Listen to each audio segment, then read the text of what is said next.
Kempire is brought to you by Washington, D.C., the Kempire After Dark, the Villain Era live tour is coming to your city on August 22nd. But before that, we're coming to Philly on July 10th at City Winery. Then we're going to Atlanta on August 5th. Then we're going to Washington, D.C., and this is going to be an all-new show, all new hot topics, all new reality TV conversation, and all kinds of amazing guests and surprises. Be sure to get your tickets today, and don't forget, we're coming back to New York City on September 12th.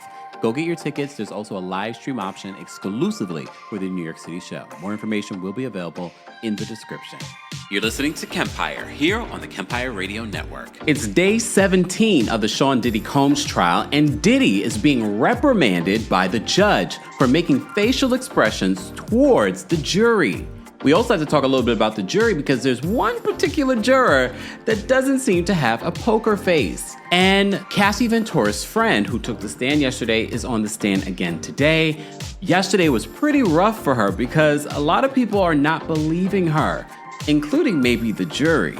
And Tyrone Blackburn's name was brought up yet again for creating interesting content in his lawsuits. This is day 17 of the Sean Diddy Combs trial exclusively here on the Kempire channel.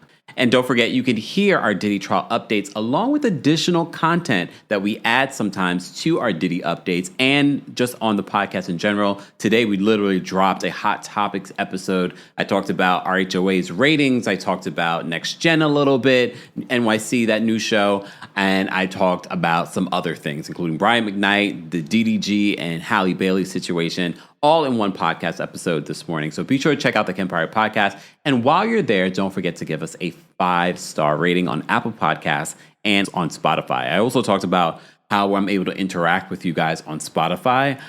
I get it. A larger part of our audience is on Apple, but our Spotify fam have been growing too. And I've been interacting with you guys there in the comments section. I don't know how it looks, but I get a little comment platform through the app, and I'm able to respond to you guys.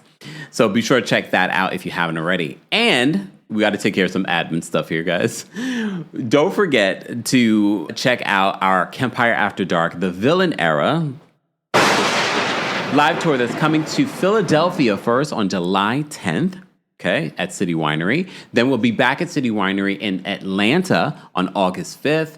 Then, right around the corner from there, we'll be back in D.C. on August 22nd at Union Stage. And finally, we'll be here in New York City on September 12th to round out the summer tour. The New York City show has an exclusive live stream option. Again, what I say in Philly, Atlanta, or D.C. won't be what I say in New York City come September 12th. All of the cities have meet and greets available as well. Go get your tickets today. Philly, you're up first. So if you've been waiting on getting your tickets, I don't know why you're waiting. Go get your tickets today. More information on the Kempire After Dark live tour will be available in the description. So let's get to our Diddy update. So if you missed it, yesterday we had a full update in regards to Banna, a.k.a. Brianna, a.k.a. one of Cassie's best friends. Or I don't know if she would... I guess in the testimony, she refers to herself as a best friend, and Diddy's team basically were like, so if you guys are best friends, why did it take you a year to meet Diddy? There were a lot of little things in her testimony that you could see. Again, the jury is going to have to look at this situation and just be able to pin together some of what has been said in other testimony versus what she's saying. What I've noticed from the defense yesterday, Westmoreland is a tough cookie too. We were talking about Brian still being a tough cookie on his defense team. Westmoreland is also a tough cookie when it comes to her cross-examining some of these witnesses. But I have to say, with Brianna, it felt like, okay, they're taking away from your credibility. And one of the things that in this video I'm about to play for you that I didn't know, again, I'm picking up a lot of information from people that are in the room that are paying attention and noticing things. And they're also noticing inflections. Inflections in people's voices will give you an idea of where they're going, what they're insinuating. And reading a transcript or reading a summary is not really going to give you a lot of that. I put that out there because in one of the reports that I'm about to share with you, she insinuates that it felt like Westmoreland was insinuating that Cassie and Brianna may have been more than just friends. They really dug away at Brianna's credibility yesterday. It was like, well, you did a lot of drugs with Cassie. You said one thing to prosecutors and now you're saying another. Remember, they did that with Dawn Richard. That's their job. This is what we expect. I don't think anyone is shocked by that. However, is it landing with the jury? It might be landing with the public opinion. But I pointed this out yesterday. Here's the thing. Look, her credibility might be a little shaky because of the amount of drugs that she did. We have to remember, based off of the testimony, she talked about her and Cassie doing drugs all the time. One of the big things out of her testimony, which has been something that people have talked about but did not know that it was her, was somebody being held over a 17-story balcony was actually her, and Diddy was the person that allegedly did it. It will be interesting to see how today's testimony goes with her. I will read some of it from our friends over at Inner City Press on X. So we'll get to that in just a second, but I do want to play this clip because we've mentioned this particular juror before. If you've been watching our recaps, we've talked a little bit about this particular juror. I'm assuming it's the same juror because we were talking about her facial expressions before. I just stepped out of court, and there is a juror in the Diddy trial that does not have a poker face, and her expressions say a lot. Things got off to a slow start this morning, with prosecutors calling Frank Piazza, who's a forensic audio and video editor, to the stand. Once again saw the 2016 hotel attack video, this time frame by frame, with Frank explaining any irregularities in the videos, for example, glitches or timestamp issues. Prosecutors, this is in part a way to get that video again in front of the jury. And then in a drawn-out cross-examination, we watched the video again, frame by frame, to the point where I couldn't help but wonder, was this a strategy by the defense to desensitize a jury by showing them this video repeatedly? Shortly before the lunch break, prosecutors call Brianna Bongalan, who goes by Banna, who's a creative director and once a business partner of Cassie's. Told the court that Diddy allegedly hung her from the side of Cassie's apartment balcony that was on the 17th floor. Told the court that incident left her with night terrors, paranoia, and till this day, she still screams in her sleep. Court that she met Cassie around 2015 when the two were working for the brand Diamond Supply Company, but said that she didn't meet Diddy until a year later because she was avoiding it. She saw the way he kept calling Cassie, and she once saw Cassie with a black eye. A good chunk of her testimony was spent on the drugs that she, Cassie, and their friend group used to do. Molly, coke, marijuana, GHB, ketamine. Said that she and Cassie would hang out a lot and do drugs weekly. Stayed at Cassie's apartment. And then recalled 2 instances where she says Diddy burst into Cassie's apartment in a rage. One of those times she says that she was sleeping on the couch and Diddy burst through the door. Brianna says she ran out to the balcony to get out of the way and act nonchalant. She says Diddy came onto the balcony screaming at her, saying, "You know what you effing did." When she says he picked her up and hung her over the balcony. Says she was using her feet to push back against the ledge. And then she says as Cassie rushed over with a look of disbelief, he tossed her into the balcony furniture. In court, prosecutors showed a picture of her leg that she says she took at the time with a fat bruise. Brianna then says she went to the chiropractor, and there was another picture shown in court of her back with bandages all over and her in a neck brace. It was time for the cross-examination. Things got intense. Questioning Brianna was Diddy's attorney, Nicole Westmoreland. Her voice booms into the microphone and commands the room, and she has a slight southern twang. Brianna, on the other hand, was very soft-spoken. It was difficult to hear her at times. Westmoreland walks to the podium. Diddy whispers something into her ear, and then she smiles. Very early on, Westmoreland zeroes in on the drugs. Then one by one. How did marijuana make you feel? How did coke make you feel? How did ketamine make you feel? Ever been in a K-hole? Turn to the jury and explain what a Cocoa Puff is, which apparently I learned is marijuana with a sprinkle of coke. Westmoreland goes, "That was one of your faves, right? One of Cassie's faves?" Westmoreland then suggested it must have been difficult trying to get any work done when you guys were doing drugs on a weekly, if not daily basis. And then she dug in deeper to Cassie and Brianna's relationship. Westmoreland was teetering on the line of suggesting that it was romantic, but she never quite went there. And the reason I started to think that was because of her wording. For example, she wanted to say that Brianna and Cassie started working together again, but she said, "You hooked back up in 2023. You got back together in 2023. And then prosecutors called a sidebar. By the way, when a sidebar is called so that we don't hear the conversations happening between the attorneys and the judge, they play a white noise machine.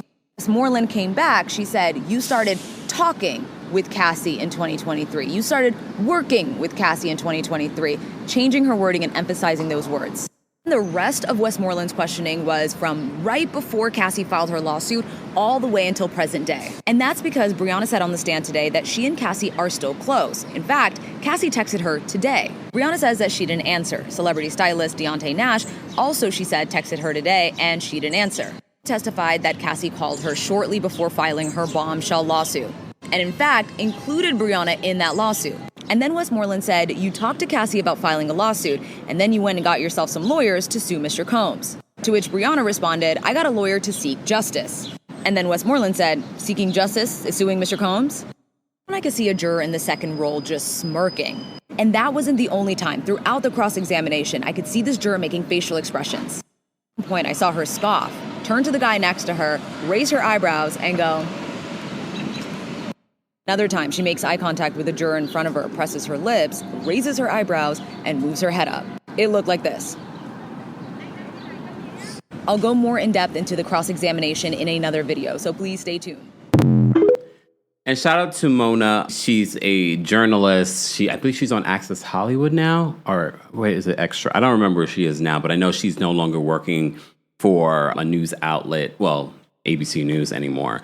But shout out to her. I think she's been doing a superb job. And it's so interesting because you see that there's so many people that are in the same courtroom, but certain things are standing out to them and their perception. Again, what she's saying when the insinuation that possibly that Westmoreland, Diddy's attorney, may have been insinuating that there was a deeper relationship, maybe loving relationship between Cassie and Brianna. Some people may have not picked up on that, but when you see the examples of what Mona points out, you're like, oh, I didn't think that's how she meant it, but I can see where you're going with that. And maybe the jury also did the same thing. Speaking of the jury, we're going to talk more about the jury because it was just a moment ago that I saw that the judge had reprimanded Diddy in court.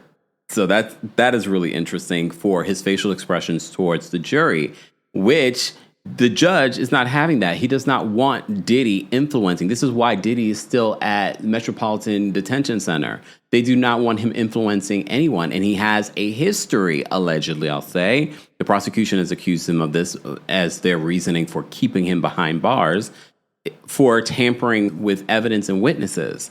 He's being reprimanded. But this particular woman is raising her eyebrows, head going back. She's being very expressive. She's not keeping a poker face. I don't know the rules for that when it comes to being a juror. That's probably a question we can ask. I guess maybe there aren't rules for that. I mean, as long as they're not making statements. And some people's faces are just very expressive. I have a very expressive face, so maybe I would be that person. And if you're listening to the podcast version of this, okay, these are the moments that you need to go watch us on YouTube. So let's get into our update when it comes to what's happening on day 17 of the Sean Diddy Combs trial, because I'm jumping ahead. In regards to that. Of course, I'll cite more sources in the description so you guys can follow Mona on TikTok because she's been giving a really great updates when it comes to the Diddy trial. I like how she's able to give us like a story. You know what I mean? You know what I've been telling you? I've been giving you like a little bit of summary, but I'm also giving you some of what is being said specifically in court. So let's get into that, because I do want to read more of what Inner City Press is transcribing from what they're hearing when it comes to Brianna's testimony and how Tyrone Blackburn is, how does he still have his license? He was, I remember was it Jay-Z's lawsuit? No. It was someone's lawsuit because Tyrone Blackburn came up again and they pointed out that he has been reprimanded before for making salacious commentary in his lawsuits.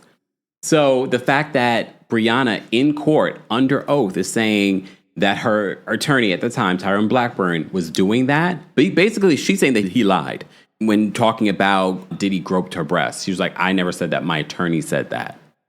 Oh, not looking good for you, Tyrone. So you remember yesterday, the judge told the jury to be there a little bit before 11 a.m. I'm assuming that was to give more time for Diddy and his attorneys to meet and review some evidence that they wanted to discuss today. All right, so let's get into the back and forth today. Again, from our friends over on X, Inner City Press. Be sure to follow them if you really want to read every single thing. And maybe you want some of the additional content that they're creating. They are independent journalists. So if you want to support them, I do encourage you guys to go support them any way that you can, because there are some things that they're doing weekly in regards to what has been playing out in court. So let's get into their, again, for lack of a better word, this is not an official transcript.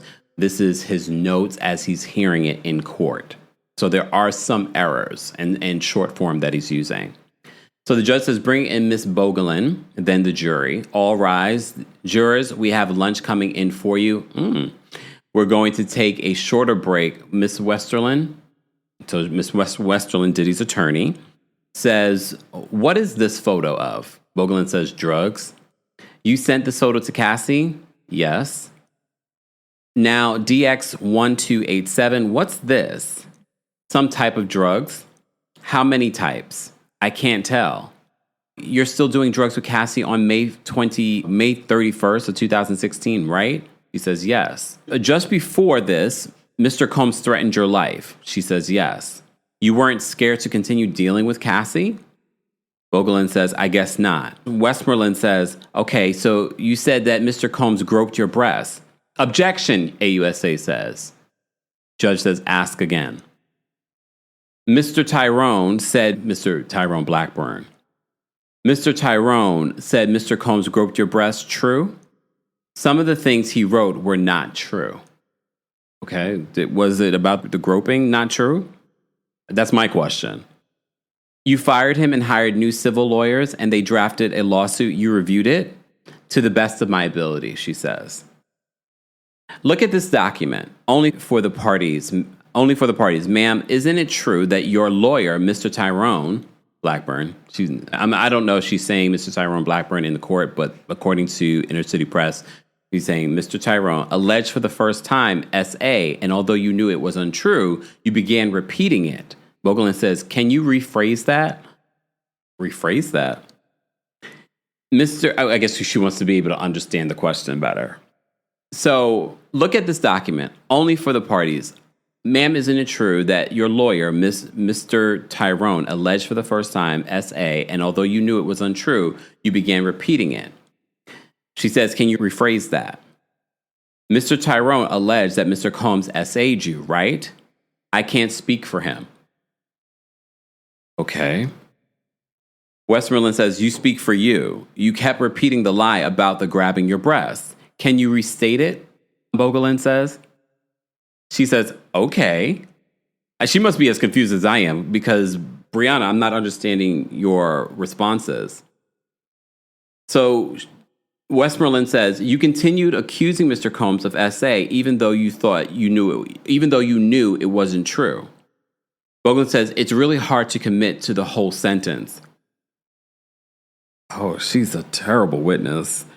This is probably the worst witness so far from the prosecution, in my opinion, based off of what we're hearing secondhand. You knew SA was the only way you could sue. She says, I don't recall. She has to be very careful because although Brianna has immunity, she does not have immunity if she perjures herself. You continue accusing Mr. Combs of SAing you even though you knew it was not true. Bogelin says, it's really hard to commit to the whole sentence. You knew SA was the only way you could sue. She says, I don't recall. You say that you were screaming. Are you aware of anyone else calling the police? I don't think so. You didn't go to urgent care? I didn't. You didn't tell the chiropractor what happened? She says, no. Why not? I was scared. Okay, the girlfriend, what's her name? Sarah or Friday. Huh? Full name, please? I think this was your girlfriend? I think Sarah Siddell. Something like that. It was a while ago. Okay. You got the government, she told, I'm guessing, again, this could be a typo. You told the government she was Friday and that she wouldn't know anything? I'm not sure. On October 4th of 2016, didn't you attend Mr. Combs' concert? I don't remember the date, but yes, I went. Just ask Miss. Judge says, just ask Miss Westmoreland. May we read the text? Proceed. Westmoreland says, you read Banna, and you read Banna, and I'll read Cass. Bogolan says, I don't know what I wrote. Westmoreland as Miss Ventura. Coolio, what time? Bogolan says, love ya, thank you for yesterday. You're asking Cass if Puff would like a sweatshirt 2 weeks after you alleged he held you over a balcony. Bogolan says, we were trying to be cool. Westmoreland says, repeat that. We had FaceTime call and we were trying to be cool. Again, although I don't think she's a great witness, I'm not shocked, again, when we see some of these witnesses that may have been abused, allegedly, by Sean Diddy Combs, going along to get along. Maybe because she had feelings for Cassie. I don't know. So Westmoreland says, isn't it true that you continue to see Mr. Combs and Miss Ventura because Mr. Combs did not cause you those injuries? What? She says, part of your statement is true and part I can't agree with. Huh? Westmoreland says, you see your phone number on this? She says, yes.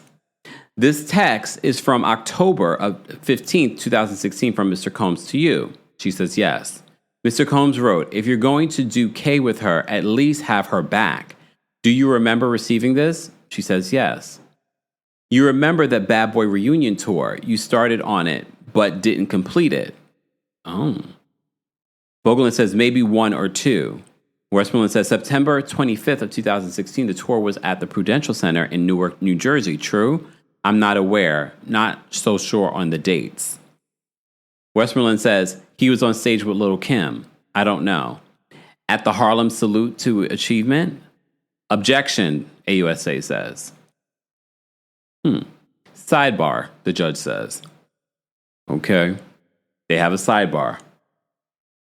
Combs' attorney, is this Trump International Hotel stay of Frank Black include September 26th of 2016 in-room breakfast for $231? You see? He says, yes.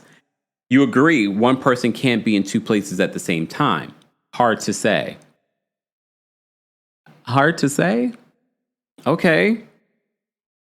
You told the juror, Brianna is really trying to make sure that she doesn't perjure herself, because if she perjures herself, she's in trouble. I don't know how much time she could be facing or the consequences of her perjuring herself. Again, we're going to have to bring another attorney back. We're going to definitely bring Kirsten back.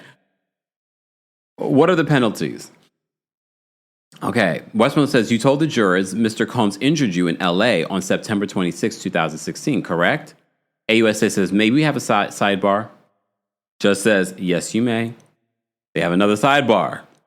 They're back. Mr. Combs did not cause you the injuries in the photo you provided with metadata saying September 26, 2016. Bogolan says, I can't agree with that.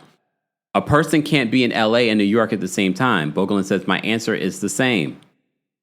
No further questions. Judge says, redirect. I wanted to see the juror's face during this testimony. She's probably rolling her eyes like, Judge says, redirect. They have a sidebar.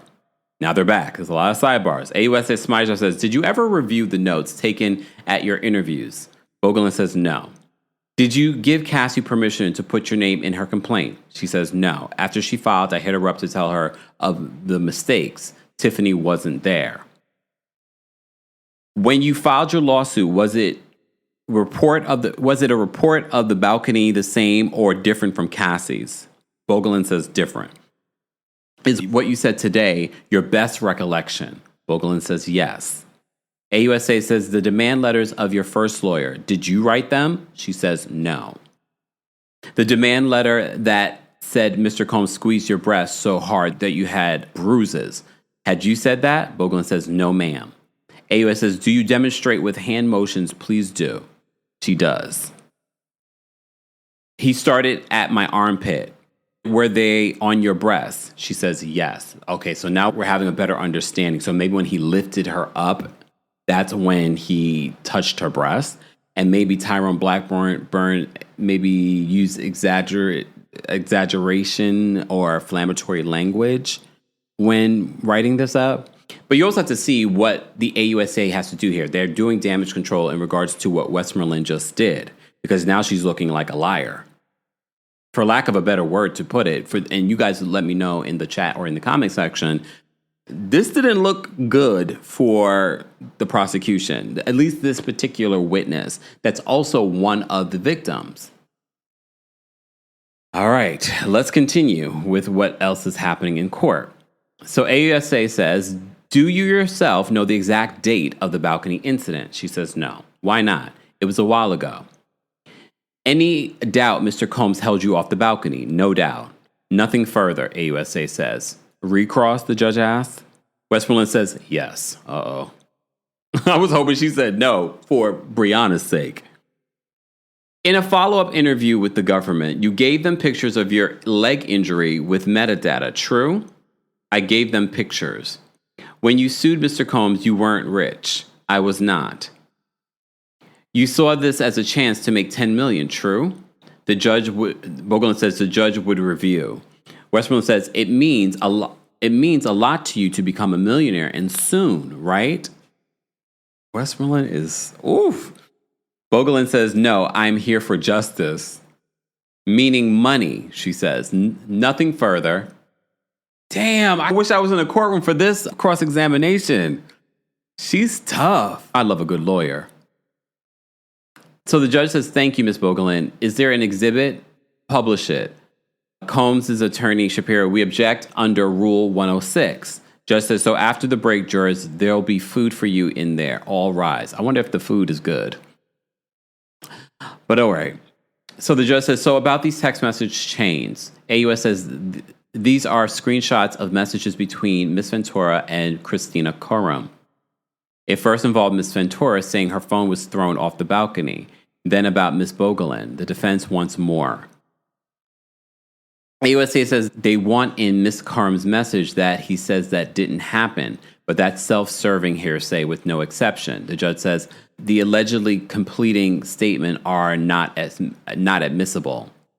So they're going through logistics right now. I'm just reading through it to see if there's anything pertinent that we want to know. The judge says, Mr. Agnafilo, your client was looking at jurors and nodding vigorously. Vigorously. Like this? Like shaking the... Like, Look, yeah, I understand why the judge is like, yeah. Not the vigorously... Was that Inner City Press? Was that the exact words that Judge Submaranian said?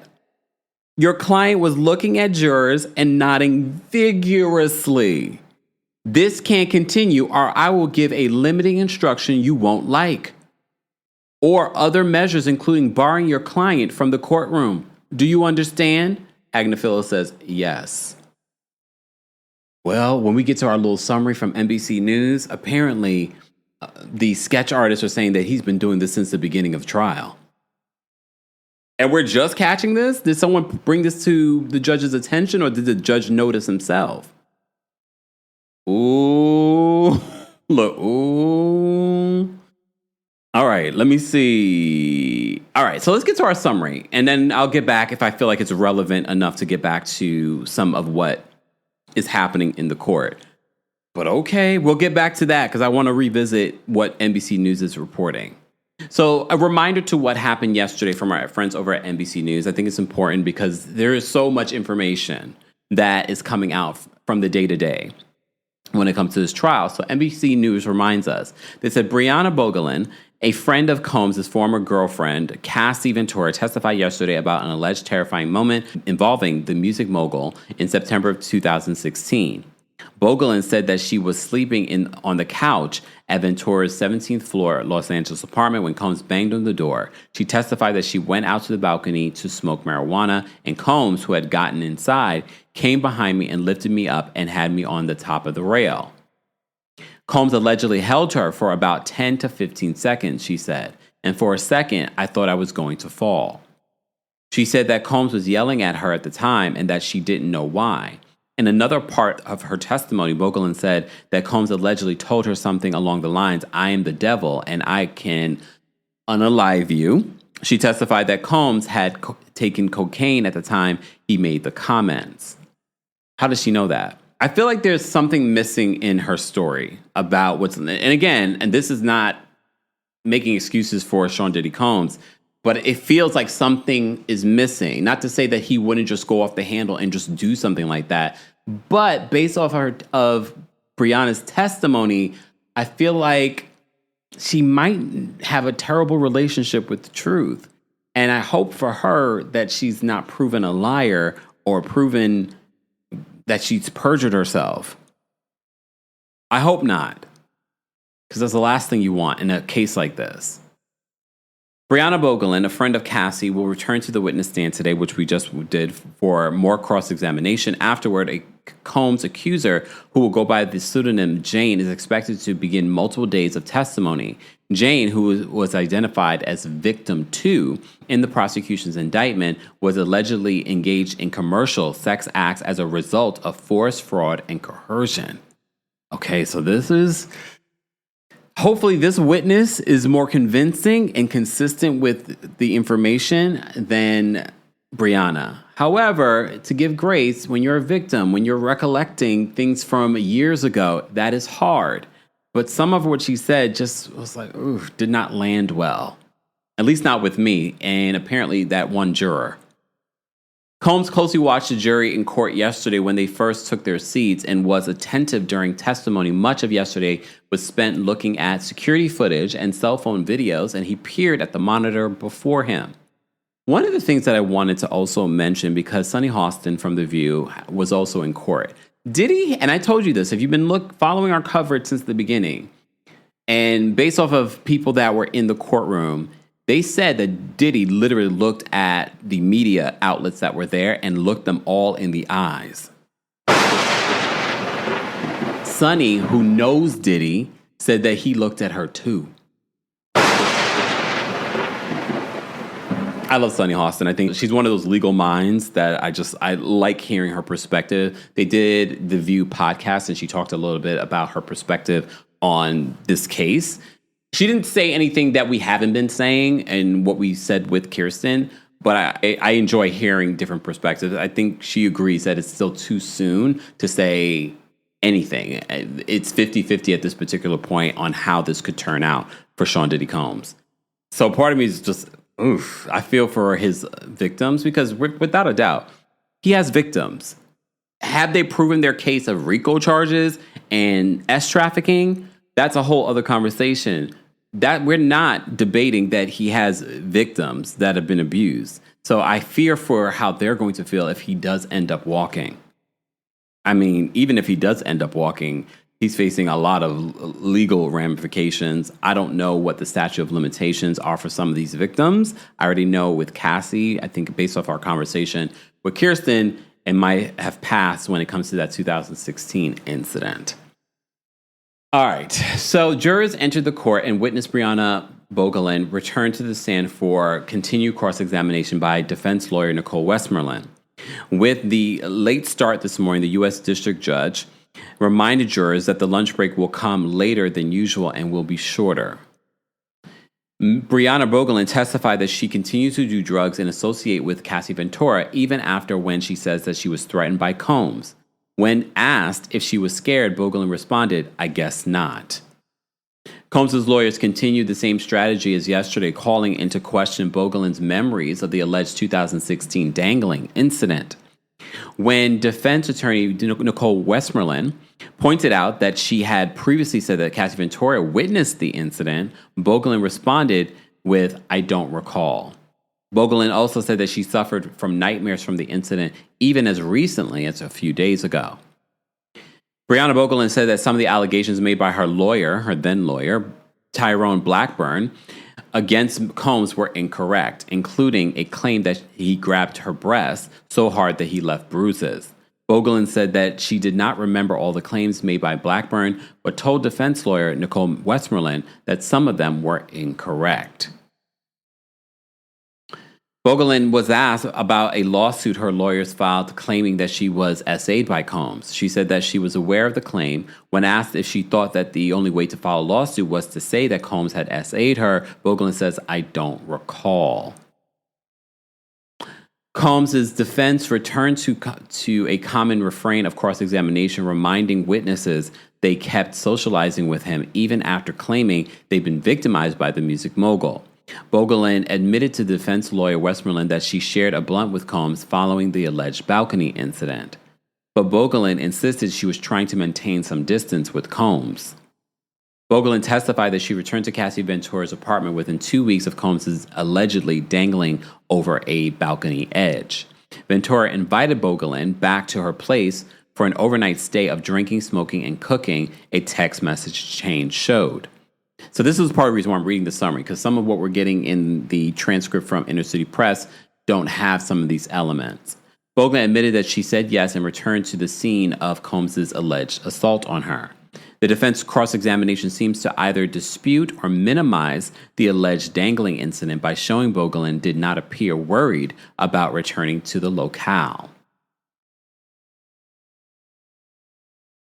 Okay, so the defense insisted that Combs was in New York City on the day that Bogelin claimed that she was dangled over a balcony in LA. So this is giving us a better idea as to what we were just reading, because some of it can be a little confusing. So that's where the defense was getting at when they asked her, you can't be in two places at the same time. You agree? And she says, I don't know about that. Combs' attorney Westmoreland showed a hotel receipt that appeared to show her client was at the Trump International Hotel and Tower in Manhattan between September 24th and September 29th in 2016. Again, this happened a long time ago. Could she be off a day or two? Could be. Just to play devil's advocate. Not his advocate. Devil's advocate. It's the same. Diddy's attorney, he's paying good money for them. So far, so good in regards to them counteracting the prosecution's claims. Bogelin claimed that she suffered injuries when Combs dangled her over the balcony of Ventura's LA apartment on or around September 26th. And in a dramatic showdown, Westmoreland said that you came in here and lied to the jury. Isn't that true? Bogelin replied, I can't agree with you. Why not just say no? Why not just say no? She was a terrible witness. I'm sorry, Brianna. I understand it's hard to remember dates. It's hard to answer these types of questions. I can't imagine, but oof. In regards to all of the witnesses that we've reviewed and talked about, I think she has to be the worst so far. Bogelin said that she had no doubt that Combs dangled her over a balcony edge and said that she wanted to testify to seek justice. She said that although she does not remember every single detail, there are moments she will never forget. I will never forget him holding me on that balcony, she said, telling the court that she was, quote, terrified. If that is true, I would be terrified too, and I probably would have nightmares as well. Because as I told you before, a 17th floor, 17 stories up, you're being dangled over a balcony. Cassie Ventura's friend finished her testimony in the wake of Combs' side, accusing the witness of lying. The defense implied in questions that Bogelin couldn't have been dangled over an LA balcony in 2016 because Combs was in New York City at the time. Combs' lawyer also accused Bogelin of suing Combs because it was her opportunity to become a millionaire. But Bogelin held firm on the stand, saying that she was telling the truth. I care about justice. Bogelin left the witness stand, all right, and then they took a recess. The judge threatened to kick Combs out of court for allegedly flashing facial expressions at the jurors. Combs was nodding and looking at the panel during recent testimony, which is, quote, absolutely unacceptable, Submarinian admonished. Submarinian asked defense lawyer Mark Agnafilo if this would happen again. No, Your Honor, it's not going to happen again, Agnafilo replied. An animated Submarinian made admonish the defense, saying, this cannot happen again. But wait, according to NBC News, court artist Jane Rosenberg, who had her eyes and binoculars, literally, or just you being facetious here, and binoculars on Combs for more than a month, tells NBC News that Combs had been making facial expressions at jurors since the start of the trial. Combs has been attempting to interact with various members of the jury, both affirmatively and negatively, depending on the testimony, Rosenberg said. Several NBC reporters and producers have witnessed the same. So isn't it? I mean, I guess it's not. It doesn't fall on. It doesn't fall on the jury, or I don't know. That's a question again for an attorney. Does it fall on the jury if they feel like Diddy is interacting with them and he shouldn't be? Does it fall on everyone that's attending in court? It doesn't.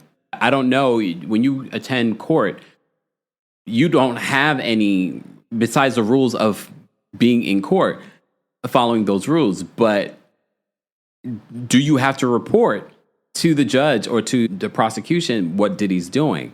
I'm sure the prosecution would have said something if they noticed that he was doing it. But you have to remember how they're set up in there. They probably don't see these facial expressions. Now they're probably going to need someone paying attention to him in the court. All right. Let me read that again because this is interesting. I did not expect this. And apparently, according to NBC's sources, they're saying that he's been doing this since the beginning of trial. We're in the 4th week. So court artist Jane Rosenberg, who has had her eyes and binoculars on Combs for more than a month, tells NBC News that Combs had been making facial expressions at jurors since the start of the trial. Combs has been attempting to interact with various members of the jury, both affirmatively and negatively. That's interesting, depending on the testimony. Rosenberg said several NBC reporters and producers have witnessed the same. This is a packed court. That's why they need an overflow room. Enrique Santos, an investigative analyst for the U.S. Attorney's Office, was called to the witness stand. He's an expert pulling data from cell phones, tablets, and other devices with GPS technology. All right.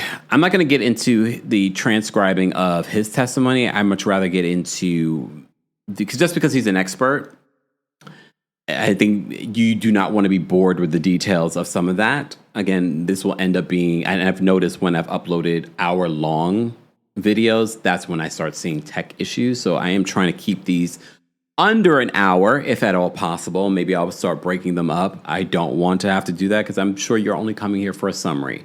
If you wanted to watch hours and hours of content, you would go somewhere else. Understood. Okay. All right, so Santos only testified briefly about extracting data from cell phones, including deleted messages. In one such message from Cassie Ventura's phone, Ventura informed Combs' enterprise chief of staff, Christina Courtroom, about the 2016 incident when he allegedly dangled a woman over the balcony. So this is part of why the AUSA's, the prosecution, is bringing him on to confirm, to legitimize what Brianna was not able to do in her testimony. So this expert's able to say, well, no, we have an actual record of Cassie talking about this back in 2016.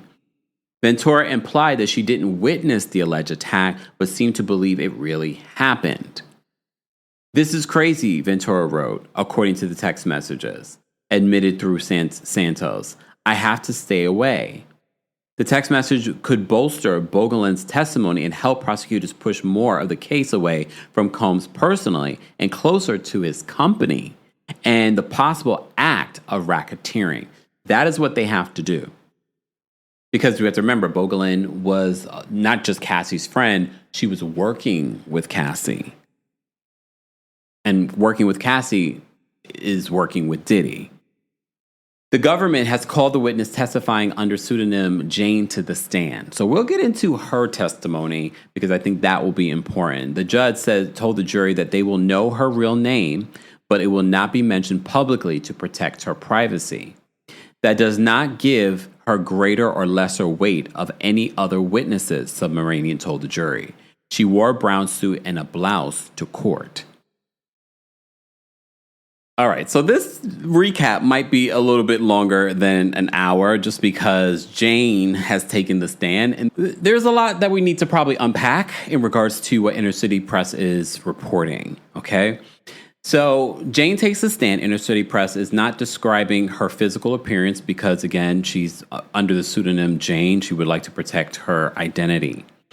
AUSA, where did you grow up? California. Your level of education, junior college, then modeling. With whom did you have a relationship from 2021 to 2024? Sean Combs. This is recent.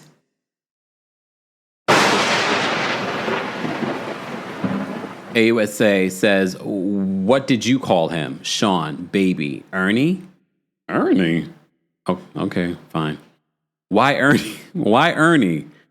We did that. I was Bert. Bert and Ernie were two men. But okay, fine. When did you meet him? On a girls' trip to Miami in 2020. He was dating my friend. Wait. Okay, Jane, we listen and we don't judge. Okay, we listen. I'm saying this for those of you in the chat, those of you in the comment section. We listen and we don't judge.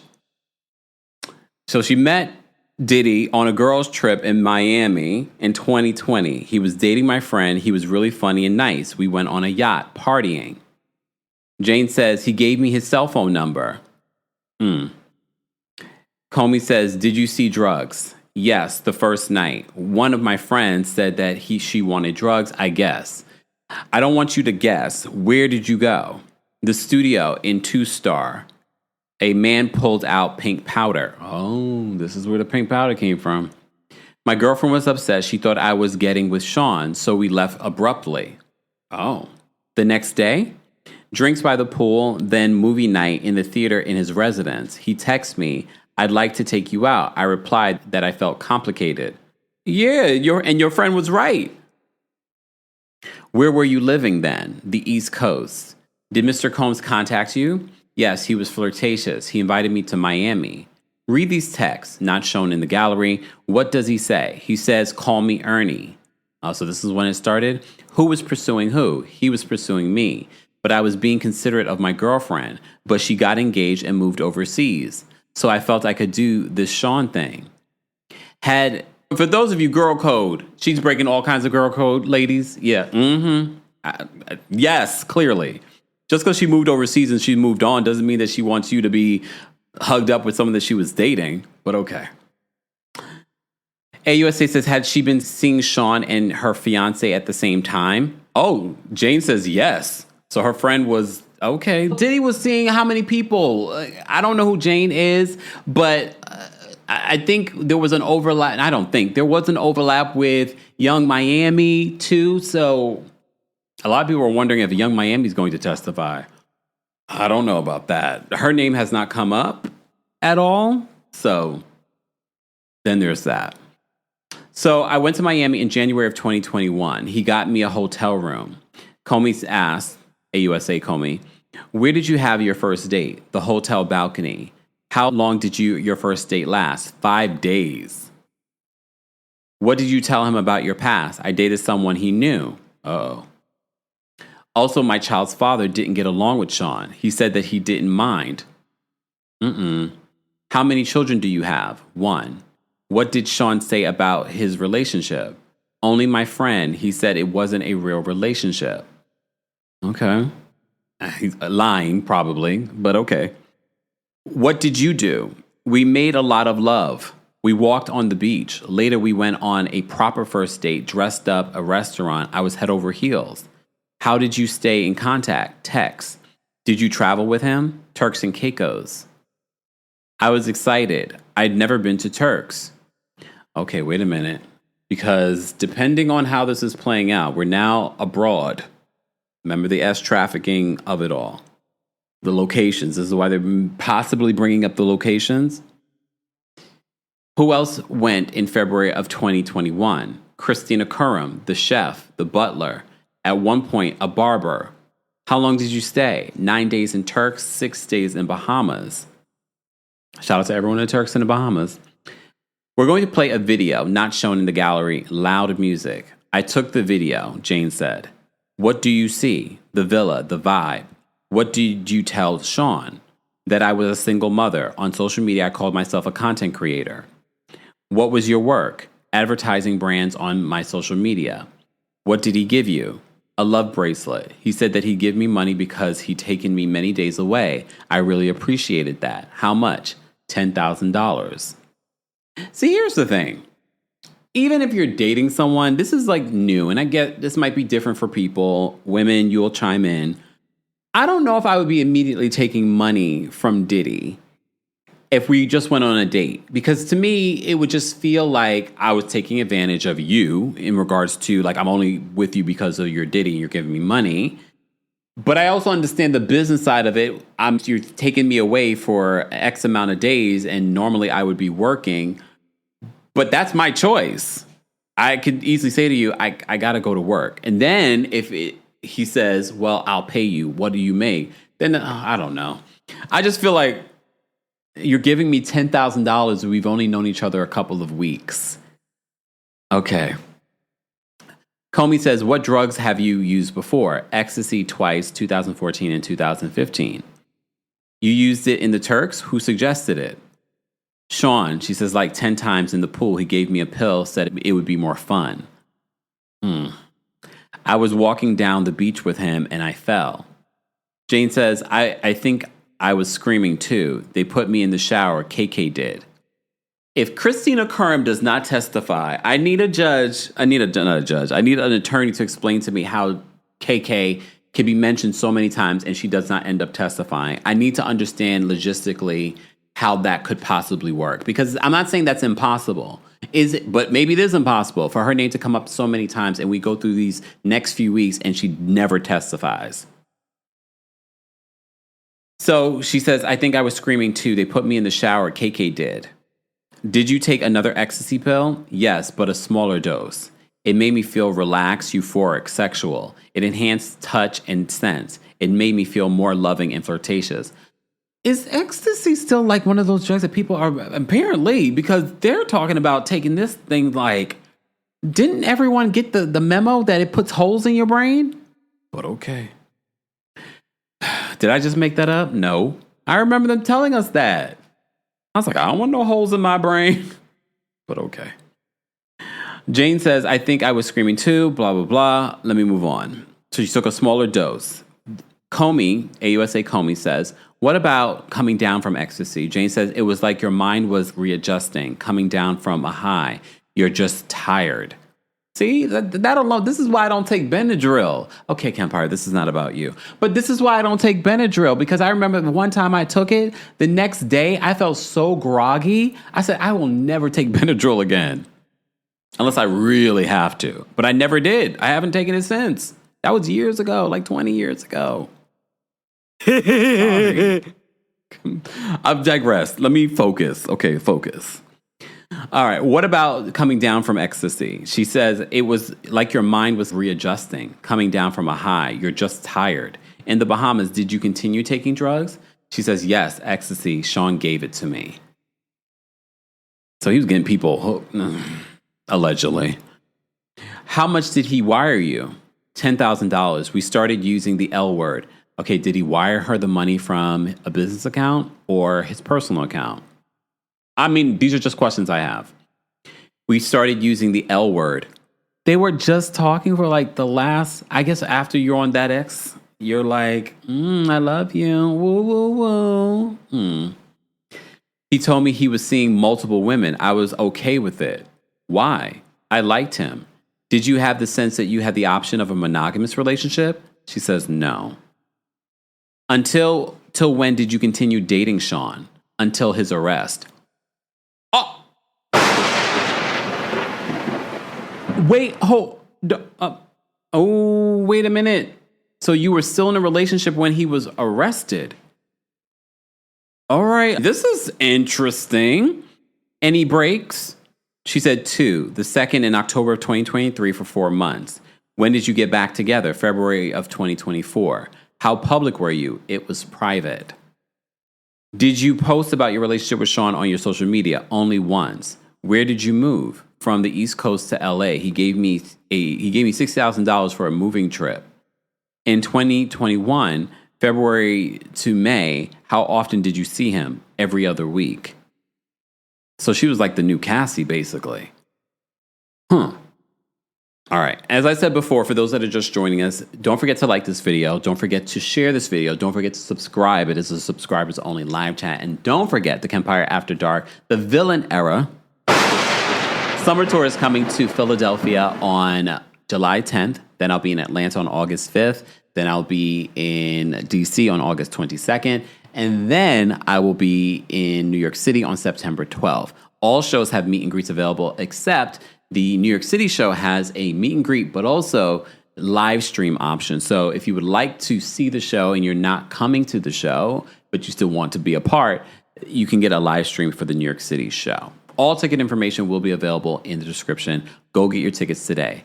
Another sidebar, not related to Diddy, I did get to see the seating chart for the Real Housewives of Atlanta reunion, which is filming today. Maybe I'll go live later so we could talk and react to it, because Portia and Shamia are sitting next to Andy, but Britt Edie is nowhere to be found. They spent 6 episodes talking about this stuff, and neither one of them are there? Okay, fine. We'll talk about this elsewhere. For those that are new here, we don't just talk about Diddy. We talk about everything in pop culture and talk about reality television. Again, don't forget to like the video and don't forget to subscribe to the Kempire podcast so you can hear audio of our live recaps, our special episodes, our Diddy updates, and more. And as always, please excuse the lack of editing when it comes to these videos or the choppiness of some of these videos. I'm trying to cut these down as much as possible, but there might be pauses. There might be moments where I'm like this reading and there's a pause. You will bear with me, right? Right. Thanks. All right, so let's get back to this. And again, shout out to our friends over at Inner City Press for at least getting us an idea of what is being said in the courtroom. So back to this. I'm going to reread this. Did you post about your relationship with Sean on social media? Only once. Where did you move? From the East Coast to LA. He gave me $6,000 for a moving trip. I think I would need more than $6,000 for a moving trip. Right? You too, right? No. In 2021, February to May, how often did you see him? Every other week. Comey then says, what did he give you? He was sweet. He would give me money here and there. Cash, wires, both. Again, they have to prove that maybe some of those wires were from his businesses. How often did you use drugs? Every time I saw Sean. So when she wasn't hanging out with him, she wasn't doing that. She says, every time I saw Sean, ecstasy, Molly, cocaine, K, or ketamine. Molly enhanced like ecstasy, sexual. Jane says, horny, cocaine, it made me feel alert. I didn't like K, the walls were closing in. See, I don't need any mind-altering anything. Please and thank you. How often did you use drugs? She said every time she saw Sean. Let me scroll down. Okay, where were you having sex? She says, wait, hold on. In what context did Sean give you drugs? When we were having sex, she says. What did you learn? So many things. How he liked to have chronography playing. Sidebar, I just saw a video. I think it was on It's On Sight's Instagram, where they have an old clip of Reverend Run speaking with Diddy. And he talks about not wanting to settle down. He doesn't think he can settle down because he's a freak. And everyone in the comments was like, see, Diddy has been telling us he's a freak for a long time. But this case is not about Diddy's freakiness. This is about him utilizing his businesses for ill-gotten gain and forcing people to do things against their will. Allegedly. It has not been convicted. All right. So Jane says, he liked me in lingerie and with high-end stripper shoes, which was discovered, if you've been following this case since the beginning, we got to see photographs from the Homeland Security raid, which we found in his closet. The thing is, if anyone had just went into his closet and saw that stuff, they were like, are you wearing these? Because he had like lingerie in there. He had high heels. He had all these kinds of paraphernalia for these freak-offs, including many bottles of Astroglide and baby oil. I know we have not said it at all in the last couple of weeks. Well, last week or two, have we? Definitely not this week. So this was my first time bringing it up. And that's my fault. I apologize. All right. So he said he liked me in lingerie and with high-end stripper shoes. I was to put baby oil all over my body and his. What type? Oh, see, that's not my fault. She brought it up. What type of rooms in his bedroom? How was it lit? We'd have red lights on. How did you feel? I loved them. Oh. Okay. Remember, she was with him up until he got arrested. May of 2021, what happened? I remember that when we would watch pornography, we would have a lot more fantasy conversation, voice cracks. Do you need a break, Jane? No. We would search things on these websites. He wanted me to fantasize. In May of 2025, was there objection? On May of 2021, okay. I'm so sorry. Where were you watching pornography? Mia. Maybe Miami? I think maybe because Jane says Mia. I'm thinking Miami. MIA. She says, I had been awake for 15 hours or 24. Oh. What drugs? Ecstasy and Molly. He said, I can make it happen. Why did you say okay? All right, I'm just making sure I didn't miss anything here, guys. I thought I was playing into the fantasy, but when I came out of the bathroom, he was staring into his phone, really serious. He said, it can happen tonight. How did you react? I was like, tonight, then okay. So I'm guessing when they were looking on these websites, again, we have to remember Inner City Press is trying to transcribe all of this stuff and get it out to us as this is happening. So there might be some things lost in translation, which is why we're going back to read the summaries. Okay.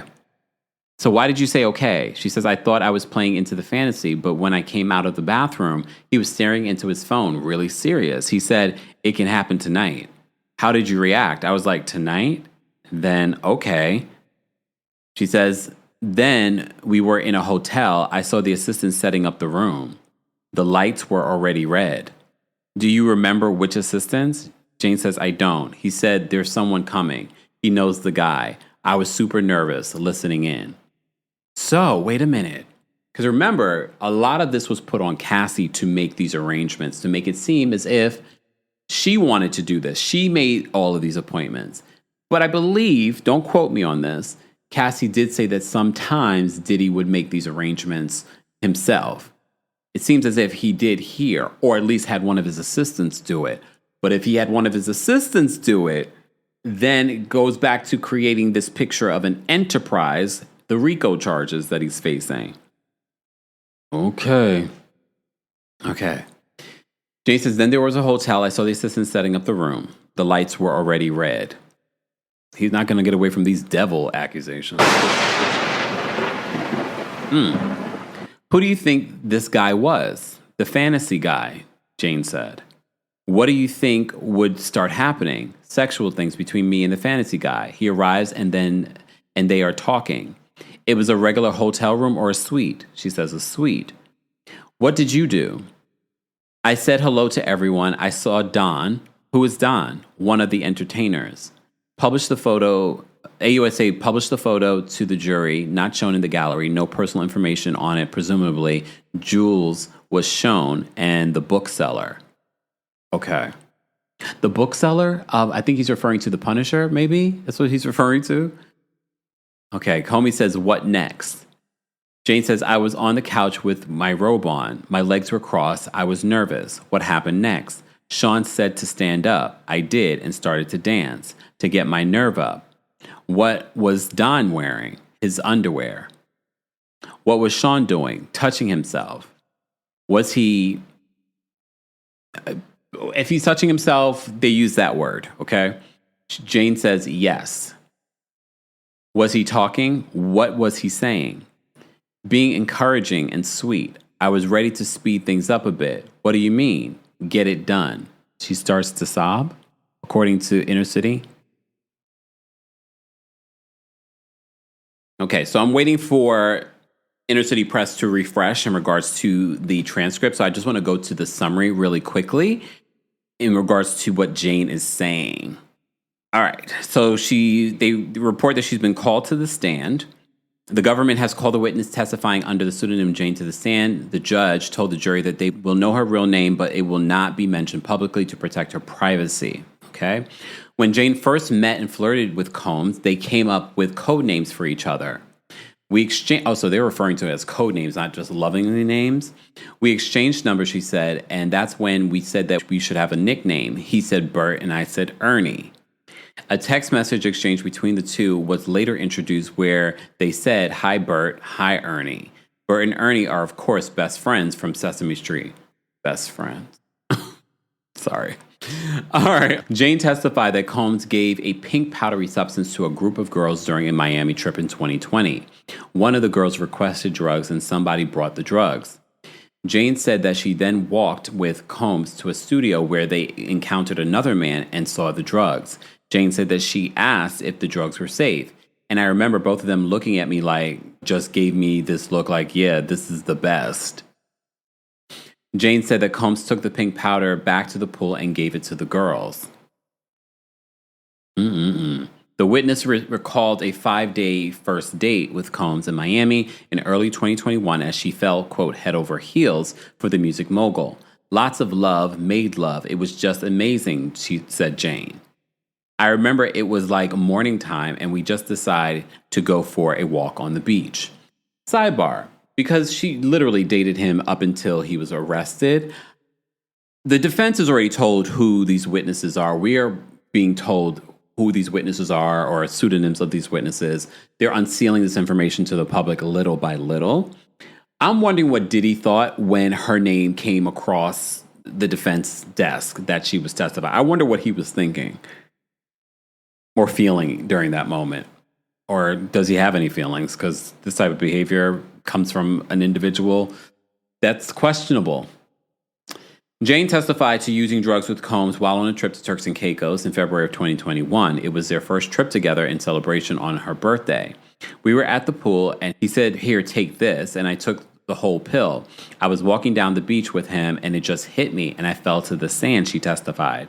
My body was just convulsing and I was screaming. I said, "Help me."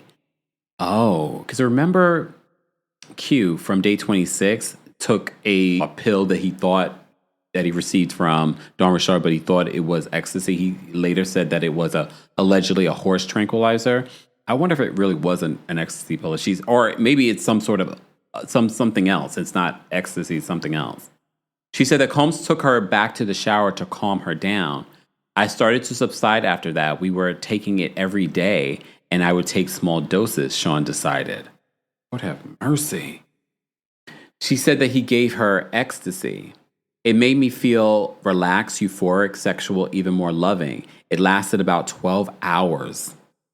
After the 12 hours, I would say we would take something to relax or go to bed, Jane testified. Jane said, "I want to look at these people's brains. After, like what is your brain after taking you?" But I think it was in Cassie's lawsuit where she talked about how this years of drug use affected her brain. I can't remember everything. Again, we're covering a lot of details for the last year or so, almost 2 years. All right. So let me see what this other update is. So Jane said that she did drugs, including ecstasy, cocaine, and ketamine every time she saw Combs in February and May of 2021. The witness said that she enjoyed her sex life with Combs in 12 or 24 long-hour romps that often included baby oil. Oh, gosh. Combs kept huge supplies of baby oil, authorities said, which was used in his alleged SA of victims. But at this point in their relationship, Jane said that she was engaged in consensual sex with Combs. The witness began tearing up when she said that she recalled Combs first arranging for her to have sex with another man. He said, "We can make it happen tonight." And I said, "Tonight?" I was taken aback, but I said, "Okay," she said of the May 2021 encounter. When asked about the prosecution, if she thought that she was going to have sex that night with another man, or if she wanted to have sex with someone other than Combs, Jane responded no and no. We went to a hotel room a couple of hours later. I saw assistants setting up the room, getting his room ready. There was a bustle of getting this room ready. Prosecutors said that Combs operated a criminal enterprise to, in part, have these freak-offs when he wanted. So those are important elements. He's having his assistants set up a room for something that he seems to have been doing for many, many years. That's the part we have to make sure that we're focusing on. Let me see what Inner City Press is now letting us know. Let's see. All right. Yes, we have some more. Okay. So AUSA Comey says, what did you ask for? Jane says, a condom. What did Sean say? That these guys get tested at the time. So you saying you don't want her to protect herself? She says these guys get tested at the time. AUSA says, later, did Don leave? Jane says, yes. Then Sean and I made love. The next day I went home. Any boat trip? A nice yacht day. How did you feel? I felt exhilarated. It was taboo. I had a good time with my partner. Did you think that you'd do it again? No, or maybe a few times, something taboo. How did things change? It opened Pandora's box. Because you remember, if we look at Cassie's testimony, similar, that's how it started. I believe Cassie said they were dating a pretty good amount of time before he even introduced this idea of freak-offs. I don't remember if it was like a year into them dating, but I do recall there was some period, there wasn't a like immediate introduced into the relationship. And I'm sure after Cassie left, he was looking for his next person. I'm sure he had other women that he was doing this with, but I'm sure he wanted to add to his harem of women. All right, so she says, the AUSA says, how did you feel? I felt exhilarated. It was taboo. I had a good time with my partner. Did you think that you'd do it again? She said, no, or maybe a few times, something taboo. How did things change? She says, it opened Pandora's box. Jane says, there was so much of it afterwards, too much of it. Comey says, how often? All the time. I went along. Later, did you tell him you did not want it? She says, yes. In writing or verbally? Both. Many times. Wow. So they're building their case. AUS Comey says, what did Sean tell you about your rent when you said that you did not want to have sex with other men? Okay, now we're talking about, all right, you see what they're setting up here. What did Sean tell you about your rent when you said that you did not want to have sex with other men? She says that he gave me maybe 3 more months. How did you feel? Frustrated, obligated.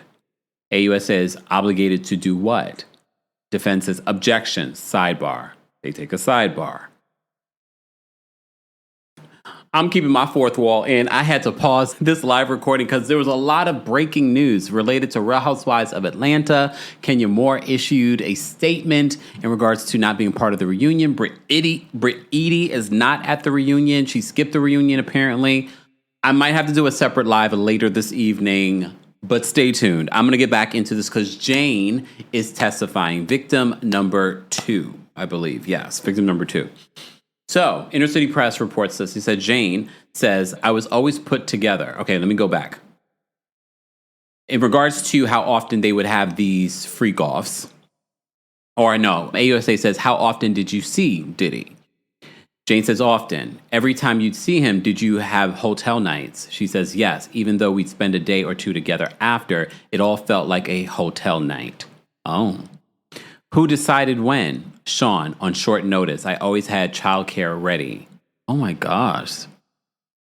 Jane says, I was always... Why am I surprised? Because this is literally what Cassie said, but Cassie didn't have a child. Jane says, I was always put together. What do you mean? My hair, my nails, my tan. He wanted me beautiful. Cassie said these things. Did you go out with friends? She says, not after a trip in summer of 2022. He was dismissive. In the summer of 2021? She says, okay, so I'm not sure if Inner City Press got this wrong or if this is actually what played out. Not after a trip in summer of 2022. He was dismissive, she said. AUSA says, in the summer of 2021, she says, to France.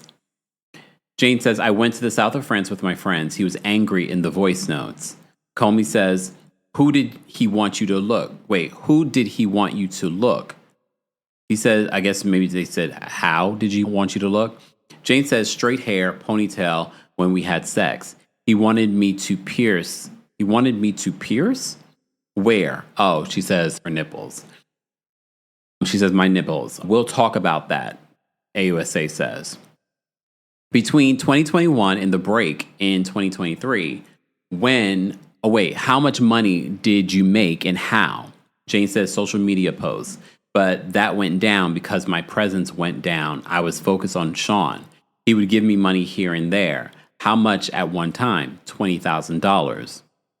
Did you tell him you wanted to make your own money? Jane says, when OnlyFans got big, I told him I wanted to do it like one of my model friends. He gave me this hesitant energy like, no. What is OnlyFans? She says, subscribe to models. She would do with things without any clothes.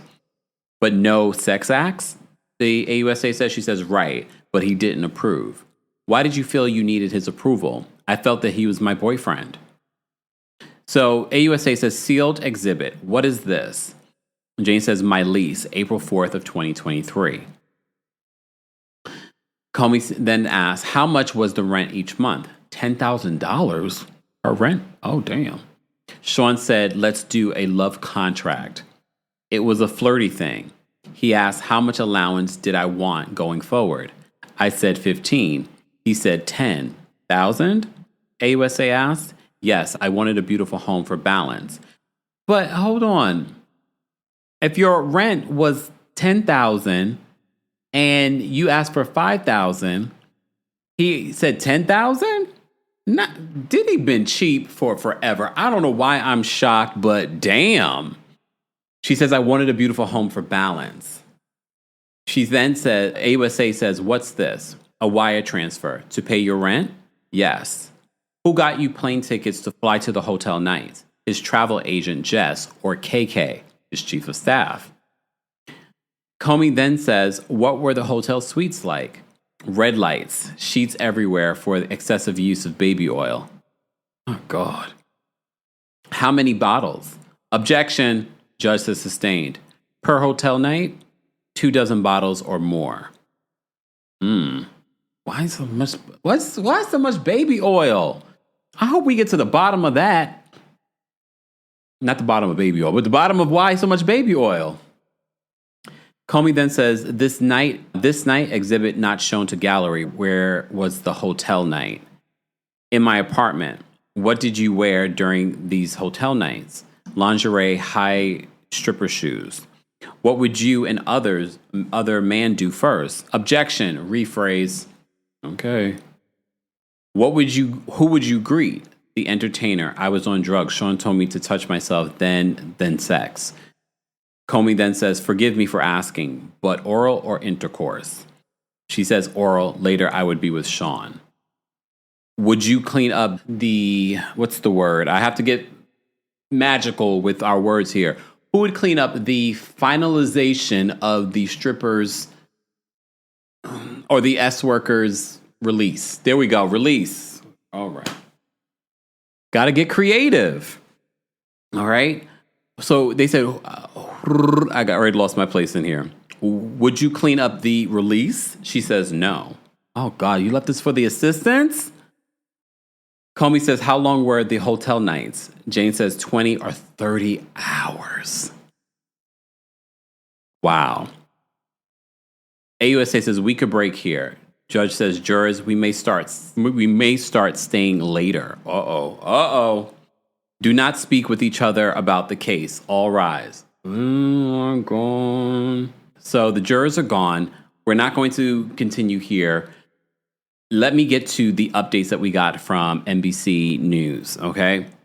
For those that are just joining us, we are giving you your day 17 of the Diddy trial. We're covering it. It's our first case that we've covered day to day.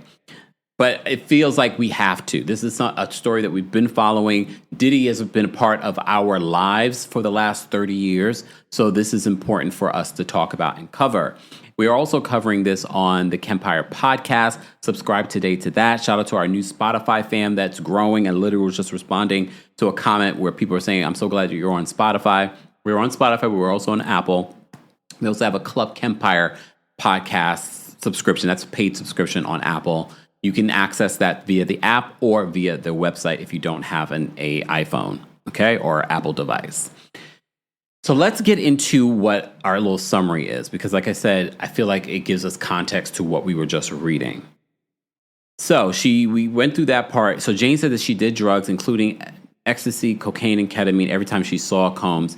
in February and May of 2021. All right. She says that Combs kept huge supplies of baby oil, authorities said, which was used in his alleged sexual abuse of victims. All right. We already knew about that. So the witness began tearing up when she said that she recalled Combs first arranging for her to have sex with another man. We went through this as well. So I just want to make sure that we're not missing anything in our summary. Jane testified that the first time that she had sex with another man, as Combs watched in May of 2021, opened up Pandora's box in their relationship. In a quote, "Just completely set the tone for our relationship going forward," she said. "I felt like it was a door I wanted to shut."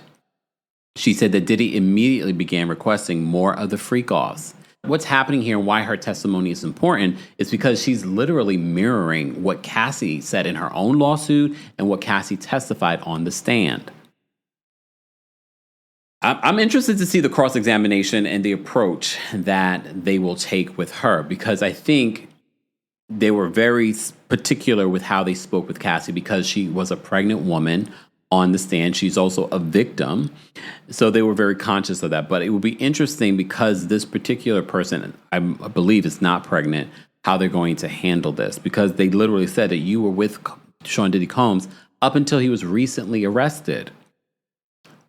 We've talked about cycles of abuse. I'm just saying what the defense is going to say. All right. So she said that Diddy immediately began requesting more of the freak-offs. Asked what percentage of the time she had sex with another man while in relationship with Combs, she responded 90%. She said that she repeatedly told Combs that she did not want to have sex with other men, but would eventually relent. "I was agreeable because I wanted him to be happy, turn him on, and satisfy my partner," she told the court. She also believed that she was the only person that he was doing this with. She thought that he was her boyfriend. The witness said that she had no choice but to keep having sex with other men for Combs' enjoyment because he was paying my rent. Something similar to what Cassie said. Jane, a single mother, made it clear that if she didn't agree to these sexual demands, their relationship would be over and she'd have to find somewhere else to live, because she probably couldn't afford it. And these freak-offs were taking hours out of her day. So how could a Cassie, how could a Jane have a career outside of this? How could Cassie put together an album and release an album when she's spending most of her time doing this? Or recovering from one of these, or recovering from the drug use. It makes me wonder, and again, I'm speculating here, again, because we're legal reasons. I'm wondering that did he get these people into drugs in order to control them as well? Besides it just being addictive, that he had his own addiction. So she says that she had to, if she didn't continue doing what he wanted, that he would stop paying her rent and she would have nowhere to live. She said, "I felt an obligation because I knew he was paying my rent." The sex acts were also called debauchery or hotel nights. He gave them some new names. So literally were called debauchery or hotel nights. And remember, in the documentary, the HBO Max documentary, the assistant knew them as, what was it? Wild King Nights? God. So Jane said the hotel nights with Combs and other men would last between 24 and 30 hours with no sleep.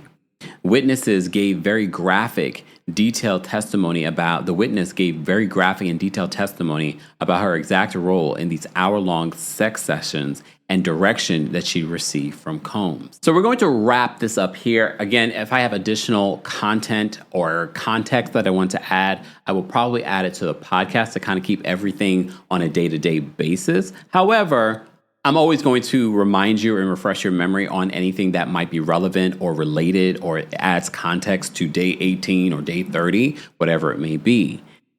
So this is day 17 of our coverage of the Sean Diddy Combs trial. As always, guys, don't forget to like this video. Don't forget to subscribe. Don't forget to turn on your notifications. If you're not getting notifications, turn them off, then turn them on. Sometimes you have to unsubscribe to subscribe again. Apologies, I have no control over the algorithm that is YouTube. But you can always rely on podcasts. Podcasts, for me, I've never had an issue with notifications for the podcast.